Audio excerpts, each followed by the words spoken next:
नमस्कार, मैं हूं संजय शर्मा। आप देख रहे हैं 4 PM यूपी। आप भी जानते हैं कि बिहार का चुनाव बहुत कुछ फिर यूपी की राजनीति भी तय कर देगा। बिहार साहेब हारे तो योगी की कुर्सी और मजबूत, और बिहार जीते तो योगी की कुर्सी और कमजोर। खेल अभी बाकी है, क्योंकि बिहार में जूतों में दाल बट रही है। लोग सोच रहे थे नीतीश कुमार मान जाएंगे, लेकिन नीतीश कुमार ने कहा हमें ये समझौता मंजूर नहीं है, बड़े भाई हमें ज्यादा सीटें चाहिए। मांझी ने कहा कि हम चिराग की दी जाने वाली सीटों पे 2 सीटों पे खुद लड़ेंगे। जेडीयू के सांसद ने इस्तीफा दे दिया। बिहार में वो गदर मच रहा है कि मोदी जी के संभाले संभल नहीं रहा है। क्या है बिहार की राजनीति, हम बात करेंगे अभय दुबे जी से, जो अमेरिका में है इस समय। वहीं से उन्होंने बात करी मुझसे, और हम उनसे पूछेंगे राहुल गांधी पहुंचे हरियाणा में। एक एडीजीपी ने, दलित एडीजीपी ने सुसाइड कर लिया, और राहुल ने कहा कि पूरे देश में दलितों का यही हाल है, उनके संग अपमान हो रहा है। वहां एएसआई ने भी गोली मार ली। तमाम राजनीति की बातों पर चर्चा करेंगे। आपसे रिक्वेस्ट है 4 PM यूपी को सब्सक्राइब करिए, ज्वाइन करिए। चलते हैं अभय दुबे जी के पास। 4 PM न्यूज नेटवर्क में स्वागत है अभय दुबे जी आपका। आप अमेरिका में बढ़िया बढ़िया जैकेट पहने हुए मुझे रोज चिढ़ाते हैं, क्रूज पे घूमने जा रहे हैं हम। मैं आपको पॉलिटिक्स में घसीट लाता हूँ रोज आपको। प्रधानमंत्री जी ने सब दौरे वौरे कैंसिल कर दिए हैं। बिहार में बम फट रहे हैं राजनीति के। अजय मंडल साहब हैं सांसद जी, उन्होंने इस्तीफा लिख के भेज दिया नीतीश कुमार को।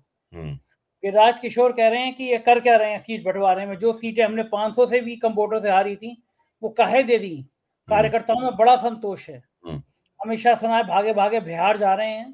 पहले बड़ी शान से गोदी मीडिया ने कहा कि एनडीए का तो सीट बंटवारा हो गया, सब कुछ तय हो गया, इंडिया गठबंधन का कुछ नहीं हो पा रहा। लेकिन अब तो एनडीए में जूतों में दाल बट रही है।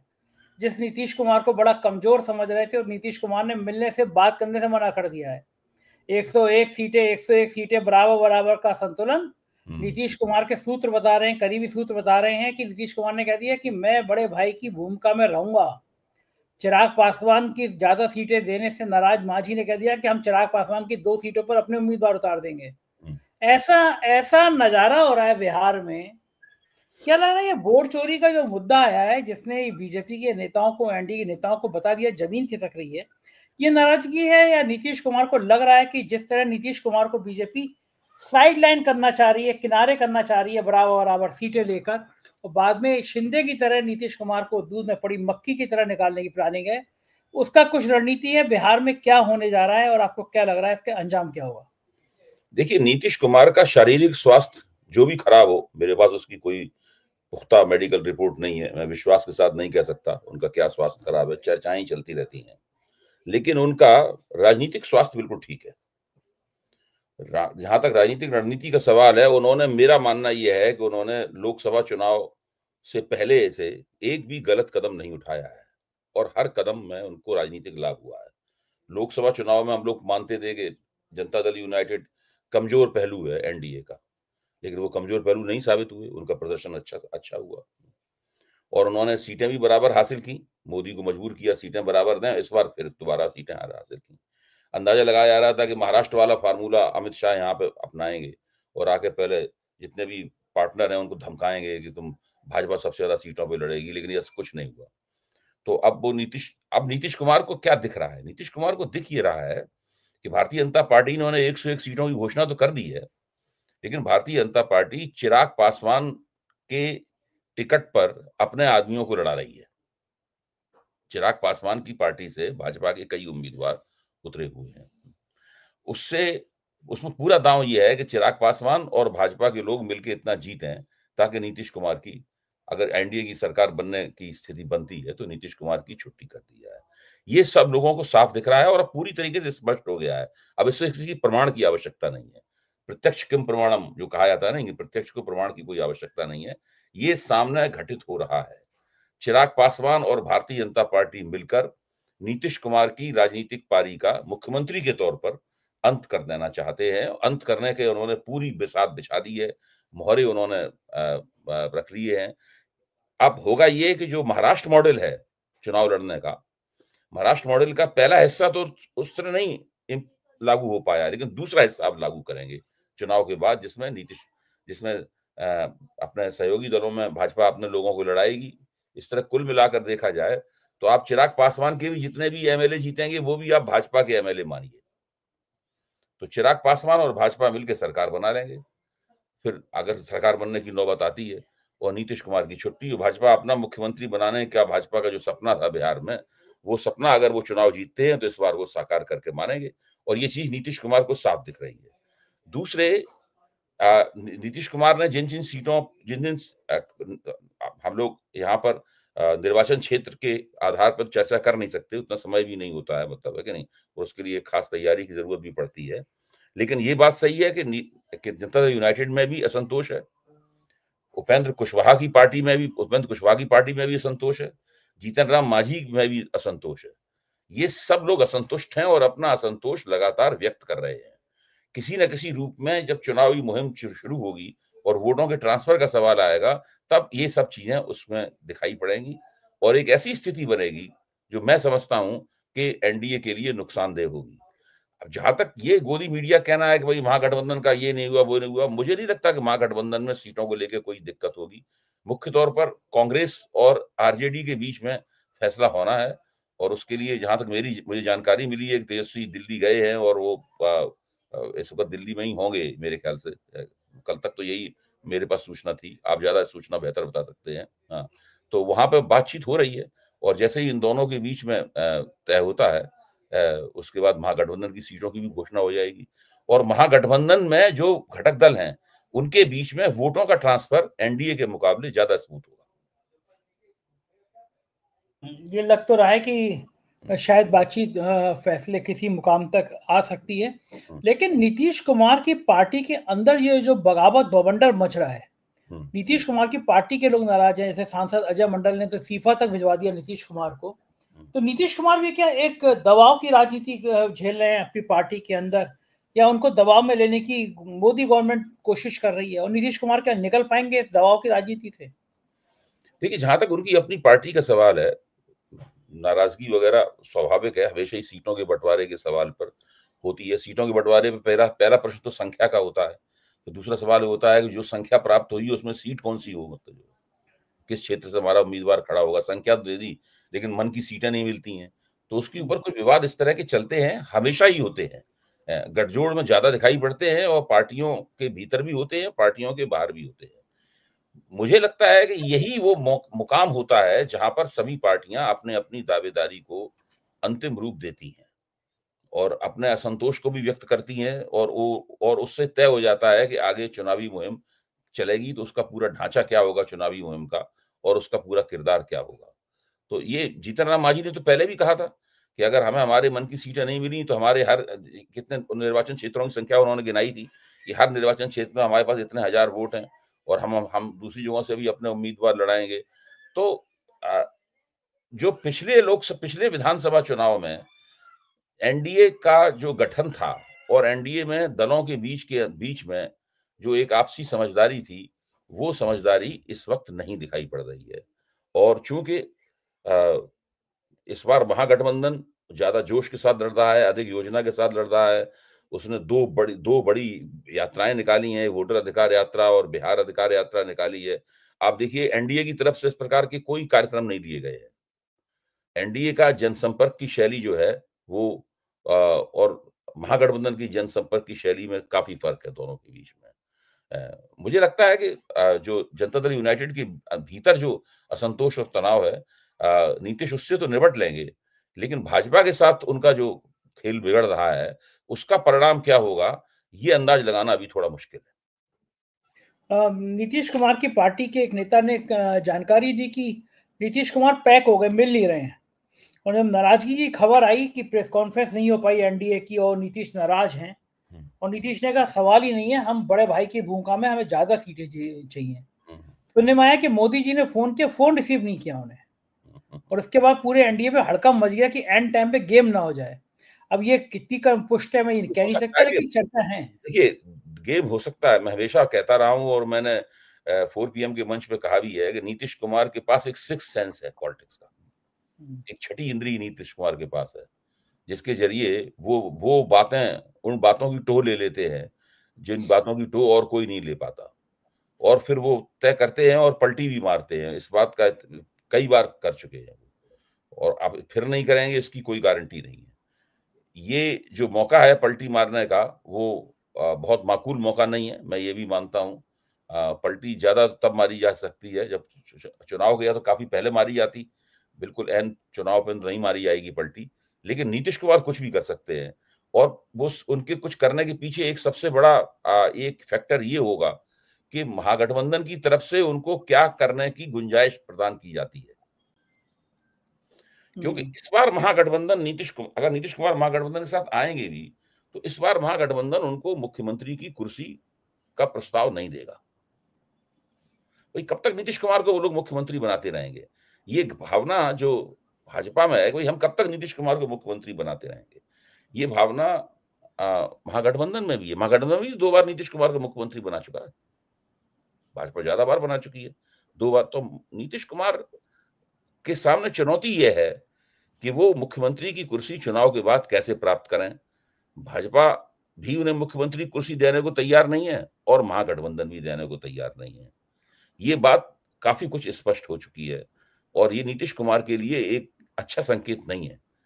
असली दबाव, जिस दबाव की आप चर्चा कर रहे हैं, असली दबाव ये है नीतीश कुमार के ऊपर। अगर वो पलटी भी मारेंगे, तब भी वो पलटी मारकर वो केवल अपने बेटे के लिए तो एक राजनीतिक कैरियर बनाने में कामयाब हो जाएंगे। उनको, उनके बेटे को लालू यादव और तेजस्वी यादव हो सकता है उनको उप मुख्यमंत्री वगैरह आसानी से बनाने के लिए तैयार हो जाएं, लेकिन नीतीश कुमार को मुख्यमंत्री बनाने का तो अब कोई चांस है नहीं महागठबंधन की तरफ से। अच्छा, एक बात कही जा सकती है कि नीतीश कुमार के दोबारा मुख्यमंत्री बनने की संभावना अब सबसे कम है। क्या ये बात कही जा सकती है, या कोई गणित अभी भी ऐसा है कि नीतीश कुमार को मुख्यमंत्री बनाना मजबूरी है, वो ही बनेंगे? या एक तरीका है कि उनकी पार्टी प्रदर्शन अच्छा करे, उनकी पार्टी जम के अपने एमएलए लाए। पता ये जो बात थी कि एमएलए कम होने के बावजूद भी उन्हीं को मुख्यमंत्री बनाया जाएगा, ये अब संभव नहीं रह गया। उनको दिखाना पड़ेगा कि भाई हमें 101 सीटें मिली हैं, तो 101 सीटों में हमारा स्ट्राइक रेट क्या है। पिछली बार विधानसभा चुनाव में नीतीश कुमार का स्ट्राइक रेट खराब रहा था, तभी तर्क दिया गया था कि भाई चिराग पासवान की वजह से खराब हो गया स्ट्राइक रेट। इस बार तो उस तरह की स्थिति है नहीं। चिराग पासवान अभी भी भाजपा का गेम खेल रहे हैं, पिछली बार भी उन्होंने भाजपा का गेम खेला था, लेकिन उस गेम में और उस गेम में फर्क है।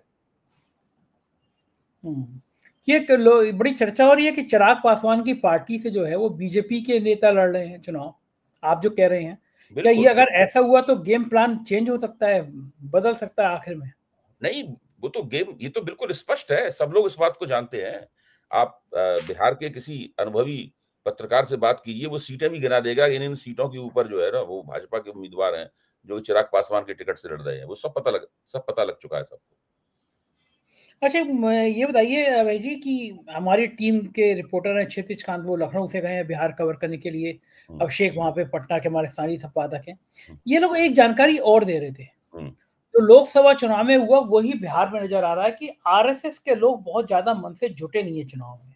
अभी तक चर्चा ये आ रही है कि आरएसएस नहीं जुटा है चुनाव में। तो क्या ये कोई और गेम बीजेपी के अंदर चल रहा है कि बिहार में अगर आरएसएस एक्टिव नहीं हुआ तो कुछ खेला हो जाएगा? नहीं, आरएसएस एक्टिव होगा, मैं ये मानता हूं आरएसएस एक्टिव होगा, लेकिन आरएसएस एक्टिव होगा उसी योजना के तहत जिस योजना के तहत भारतीय जनता पार्टी चुनाव लड़ रही है।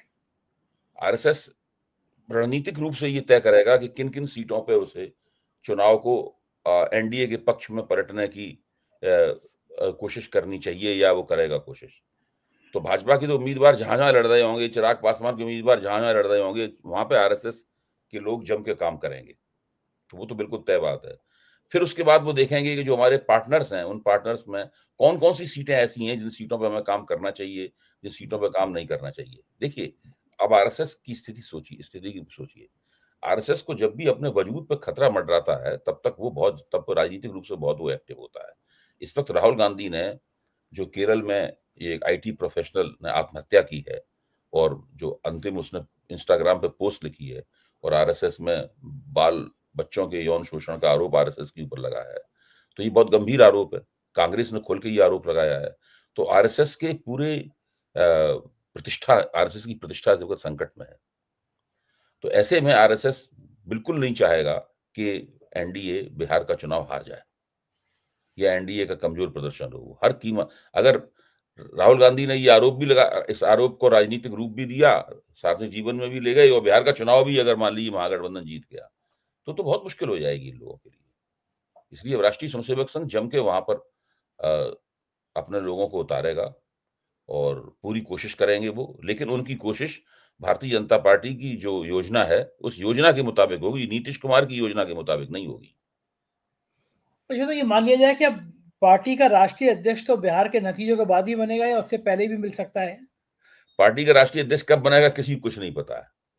बिहार इतने दिन से नहीं बना, बिहार के नतीजों के बाद भी नहीं बनेगा तो उसमें हम लोग क्या कर लेंगे? कोई ऐसा तो है नहीं कि हम सुप्रीम कोर्ट में उनके खिलाफ रिट दायर कर दें, तुमने पार्टी का अध्यक्ष क्यों नहीं बनाया? आप सोचिए, अब तो यही हो गया है कि हम लोग भाजपा के खिलाफ सुप्रीम कोर्ट में एक बंदी प्रत्यक्षीकरण याचिका दायर करें कि भारतीय जनता पार्टी का अध्यक्ष कहाँ है, उसको हाजिर किया जाए, उसको लाया जाए, हैबियस कॉर्पस इनके खिलाफ लागू करो। यानी इस बार फिर जेपी नड्डा जी वो होगा। टीवी चैनल बड़ा बढ़िया करते हैं, अगर वो बीजेपी जीतती है तो लगाते हैं मोदी का चेहरा, बीजेपी हारती है तो लगाते हैं नड्डा का चेहरा। यानी नड्डा जी जो है अगर हारी तो एक बार फिर वो बलि की वेदी बलवेदी पे वही चढ़ जाएंगे कि चढ़ जा भला करेंगे राम। नड्डा जी भी सोचेंगे ये संघ की और बीजेपी की लड़ाई अच्छी है कि मेरी कुर्सी तो सलामत है, मेरी कुर्सी बची हुई है, जितना लड़ेंगे उतनी मेरी कुर्सी मजबूत रहेगी। नड्डा जी भी जानते हैं कि उनकी कुर्सी भी क्या कुर्सी है। देखिए, भारतीय जनता पार्टी के व्यवहारिक रूप से अध्यक्ष अमित शाह है। ये बिल्कुल अपने आप में हर व्यक्ति मानता है कि जो अमित शाह कहते हैं वही संगठन होता है। नड्डा काम तो अमित शाह द्वारा लिए गए निर्णयों पर दस्तखत करना है, और जो नया अध्यक्ष बनेगा वो भी ऐसा ही होगा। भाजपा के अभी तक इस वक्त जो ढांचा है, हाँ, अब राष्ट्रीय स्वयंसेवक संघ अगर अपना अध्यक्ष बना लेगा तो वो अमित शाह की बात नहीं मानेगा। संघ इस बात को समझता है कि किसी को भी अध्यक्ष बनाएंगे चलेगी अमित शाह की, वो संघ ये होने नहीं देना चाहता, इसीलिए तो मामला अटका हुआ है। अगर संजय जोशी, यही तो है ना कि अमित शाह किसी को भी अध्यक्ष बना दीजिए, अमित शाह ही संगठन चलाते हैं, वो संघ नहीं चाहता इस बार। बन गए संजय जोशी तो क्या होगा? संजय जोशी बन गए तो फिर उल्टी गिनती शुरू हो जाएगी इनकी, साफ दिखाई पड़ने लगेगा, इनकी प्रतिष्ठा पे बड़ा आघात होगा। ये मान लिया जाएगा कि नरेंद्र मोदी बहुत ज्यादा कमजोर हो गए हैं, ना अमित शाह की चल रही है, ना नरेंद्र मोदी की चल रही है। लेकिन संघ ऐसा भी नहीं करेगा, मेरा मानना है। संघ ऐसा भी नहीं करेगा, संघ ऐसा उस सूरत में करेगा जब उसने तय कर लिया होगा भाई नरेंद्र मोदी को हटाना ही हटाना है, तब संघ ऐसा कर सकता है। लेकिन अगर वो संघ के पास नरेंद्र मोदी का भी विकल्प नहीं है, इनको प्रधानमंत्री बने रहना है, तब संघ इनकी प्रतिष्ठा में ऐसा खुला आघात प्रतिष्ठा के ऊपर नहीं करेगा। अच्छा, ये मानेंगे आपकी बिहार का चुनाव प्रधानमंत्री के लिए जीने मरने का प्रश्न है? अगर बिहार हारे तो जाएगी फिर प्रधानमंत्री की कुर्सी भी? बिल्कुल, प्रधानमंत्री के लिए जीने मरने का सवाल है, और मैं इसी के साथ जोड़ देता हूं, महागठबंधन के लिए भी जीने मरने का सवाल है। देखिए, जितनी बढ़िया जमीन बिहार में बनी है इस वक्त महागठबंधन के लिए, इस परिस्थिति में भी अगर ये चुनाव नहीं जीत पाए और तेजस्वी यादव मुख्यमंत्री नहीं बन पाए, कांग्रेस ने बहुत अच्छा प्रदर्शन नहीं कर पाया, पिछली बार कांग्रेस का स्ट्राइक रेट खराब था, उसको उन्होंने दुरुस्त नहीं कर पाया, राहुल गांधी की भी अच्छी खासी बिहार में लोकप्रियता है, तेजस्वी यादव नंबर 1 के उम्मीदवार हैं मुख्यमंत्री पद की दौड़ में, पसंद में। इस स्थिति में इन लोगों को चुनाव जीतना ही चाहिए। और जैसा कि आपने शुरू में बताया कि एनडीए में जूतों में दाल बट रही है, वहां बहुत भ्रम की स्थिति है, भाजपा के इरादे जो हैं वो सब लोग भाजपा के इरादों पर शक कर रहे हैं, तो आपसी मनमुटाव भी काफी है। ऐसी स्थिति में महागठबंधन को चुनाव जीतना चाहिए। महागठबंधन अगर इस स्थिति में भी चुनाव नहीं जीत पाते, देखिए, राहुल गांधी ने लंबे अरसे से कोई गलत कदम नहीं उठाया है, एक ही काम वो नहीं कर पाए, वो एक अच्छा चुनाव लोकसभा चुनाव के बाद में बड़ा चुनाव जीत के नहीं दिखा पाए। महाराष्ट्र वो हार गए, उसके कारणों पर चर्चा हो सकती है, हरियाणा हार गए, उसके कारणों पर चर्चा हो सकती है। उन्हें एक बड़ा चुनाव, और वो जो बिहार का चुनाव है, बिहार में एक मजबूत क्षेत्रीय शक्ति कांग्रेस के साथ है, पिछली बार सबसे बड़े दल के रूप में तेजस्वी उभरे थे। ये चुनाव जीतना महागठबंधन के लिए भी आवश्यक है, और नरेंद्र मोदी अगर चुनाव हार गए तो उनके लिए उनका ग्राफ बिल्कुल नीचे चला जाएगा, सारे देश में उनकी लोकप्रियता रसातल में चली जाएगी, और सब लोग मान जाएंगे कि अब इनका लंबे अरसे तक सत्ता में बने रहना मुश्किल है। तो दोनों के लिए बहुत महत्वपूर्ण चुनाव है, इसलिए ऐसा देखा जाए। और अच्छा, एसआईआर का प्रयोग भी, और संजय जी, एसआईआर का प्रयोग भी वहां पे किया गया है, एसआईआर के विरोध का प्रयोग भी किया गया, दोनों बातें हैं। तो ये देखना पड़ेगा इसको। अच्छा, बिहार बीजेपी कभी जीत क्यों नहीं पाती? राजनीतिक चेतना ज्यादा है, यूपी जीत जाती है, यहाँ पे रीजनल पार्टी इतनी मजबूत है। बिहार में वो हमेशा नीतीश के पीछे बिहार पीछे क्यों? में बीजेपी का जो सामाजिक चेहरा है वो ब्राह्मण बनिया चेहरा है। ब्राह्मण बनिया में मुहावरे के तौर पे कह रहा हूँ, भूमिहारों की पार्टी है मुख्य तौर पर। बीजेपी जो है ना मुख्य तौर पे भूमिहार, राजपूत, ब्राह्मण, कायस्थ, बाबू साहेब लोग जो है ना, मतलब ये उन लोगों की पार्टी है भारतीय जनता पार्टी। कमजोर वर्गों में भाजपा ने अपना असर बिहार में नहीं कर पाया है। उत्तर प्रदेश में उसका जो सांगठनिक ढांचा है वो अलग तरीके का ढांचा है। उत्तर प्रदेश में ओबीसी प्रमुखता बहुत है भारतीय जनता पार्टी में। उत्तर प्रदेश में भाजपा पूरी कोशिश करती है कि ओबीसी समाज के लोगों को आगे लाया जाए, जबकि बिहार में ऐसी स्थिति नहीं है। कोशिश जरूर की है उन्होंने अति पिछड़ों में कुछ पैठ बनाने की, लेकिन और कई कई जगह थोड़े कामयाब भी हुए हैं। लेकिन अब तो उनके लिए मुश्किल है उस पैठ को और ज्यादा कामयाब चुनावी जीत में बदलने में, क्योंकि कांग्रेस भी कूद पड़ी है। पिछड़ा संकल्प पत्र लेके वो लोग अति पिछड़ा संकल्प पत्र लेके आ गए हैं। अति पिछड़ा कैटेगरी पे विशेष रूप से जोर है राहुल गांधी का और तेजस्वी यादव का। तो ऐसी स्थिति में वो बीजेपी उस चेहरे को अपना मुखौटा नहीं बदल पाई है बिहार में, जो उत्तर प्रदेश में बदलने में कामयाब रही। ये बात तो ठीक है कि उसका चेहरा नहीं बदल पाई और इसीलिए पूरी जोर आजमाइश भी है। इधर देश में दलितों को लेकर एक बड़ा संवेदनशीलता फिर से बढ़ी है। लोग नाराज हैं। राहुल गांधी पहुंचे हैं हरियाणा में और उन्होंने उस एडीजी के घर पे गए वो, और कहा कि कितने दुर्भाग्य की बात है 7 दिन से पोस्टमार्टम नहीं हुआ। इधर ये सब चल रहा था तो हरियाणा में एक एएसआई ने खुद को गोली मार के सुसाइड कर लिया। पहले एडीजी ने मारी, अब दरोगा ने मारी गोली। हरियाणा में तो गजब शासन चल रहा है और एक तरफ से भ्रष्टाचार की कहानियां नई नई तरह की सामने आ रही हैं। राहुल गांधी ने कहा कि ये कितना भी ऊंचे पद पर कोई नहीं बैठ जाए, सिस्टम ने, सरकार ने दलितों के प्रति ऐसी भावना पैदा कर दी है कि चाहे कितनी बड़ा अफसर क्यों ना हो, सम्मान उसका नहीं है, जीने का हक उसको नहीं दिया जा रहा। देखिए, भारतीय जनता पार्टी के शासनकाल में आपको ध्यान होगा 2019 के चुनाव से पहले दलितों पर अत्याचार की एक लहर आई थी और वो उससे ऐसे एक बार ऐसा लगा था कि शायद इस बार भाजपा को कोई दलित वोट नहीं मिलेगा। लेकिन तब तक पुलवामा और बालाकोट स्ट्राइक वाली बात आ गई, तो उसमें एक राष्ट्रवाद की एक ऐसा माहौल बनाने में कामयाब रही भारतीय जनता पार्टी अपने प्रोपेगेंडे के चलते और विपक्ष की अक्षमता के चलते भी कामयाब रही, जिसकी वजह से वो बात पीछे चली गई। इस बार भी उसी तरह से अत्याचार की लहर आई है, दलितों पे अत्याचार की।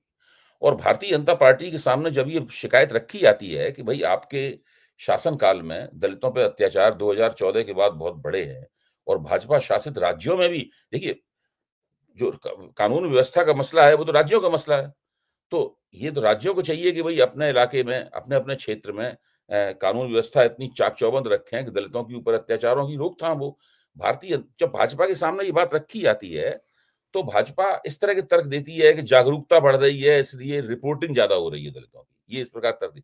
ये तर्क खोखला तर्क है, इस तर्क में कोई दम नहीं है भाई। पूरी आप केंद्र में भी आप सत्ताधारी है, अभी से नहीं है, 11 साल हो चुके हैं। राज्यों में भी आप सत्ताधारी हैं, दलितों के वोटों के आप दावेदार भी हैं। जाटव वोटों को अगर छोड़ दिया जाए, दलितों के वोटों के आप दावेदार भी हैं। आप यही देखिए कि आप बिहार में 2 बड़े दलित नेता भाजपा के साथ हैं। जीतन राम मांझी भाजपा के साथ हैं और चिराग पासवान भाजपा के साथ हैं। तो ऐसे में भाजपा सरकारों को विशेष प्रयास करना चाहिए ताकि दलितों के हितों की और आर्थिक हितों की और राजनीतिक हितों की और सम्मान की रक्षा हो। नहीं करते हैं। आप देखिए RS गवई जो भारत के सुप्रीम कोर्ट के मुख्य न्यायाधीश हैं, इससे बड़ा पद और क्या होगा। इस बड़े पद के ऊपर जो एक दलित बैठा हुआ है उसके ऊपर जूता चलाने की कोशिश होती है। आप जिस एडिशनल डीजीपी ने अपने आप को गोली मारी है, अपने आत्महत्या की है, उसकी पत्नी IAS अफसर है। ठीक बात है। आप बताइए, एक परिवार में एक IPS हो, एक IAS हो, उससे ज्यादा शक्तिशाली परिवार क्या होगा। वहां आत्महत्याएं करनी पड़ रही हैं। तो जब ऐसी स्थिति, और वो हरिओम, वो तो खैर बहुत ही दवा पिसा हुआ दलित था जिसकी पीट पीट के बाबा के लोगों ने कर दी रायबरेली में उछार में। हम बाबा के लोग हैं, अब तो बाबा के लोग हैं, उनकी हत्या कर दी उसमें। तो जब ये सब घटनाएं लगातार हो रही हैं और भारतीय जनता पार्टी की तरफ से चू भी नहीं हो रही है, कुछ नहीं, उनके कान पर जू नहीं रेंग रही है। वो ऐसा विश्वास उनको है कि कुछ भी हो हम खजाने खोल देंगे। हाँ सही, यही यही वे विश्वास है, तभी कुछ कहने सुनते नहीं है, तभी कुछ करते नहीं। बहुत बहुत शुक्रिया अभय जी, आपने इतनी बातचीत की मुझसे, थैंक यू। ये थे अभय दुबे जी। पूरी बातचीत आपने सुनी, कैसी लगी बातचीत बताइएगा जरूर। शुक्रिया, थैंक यू।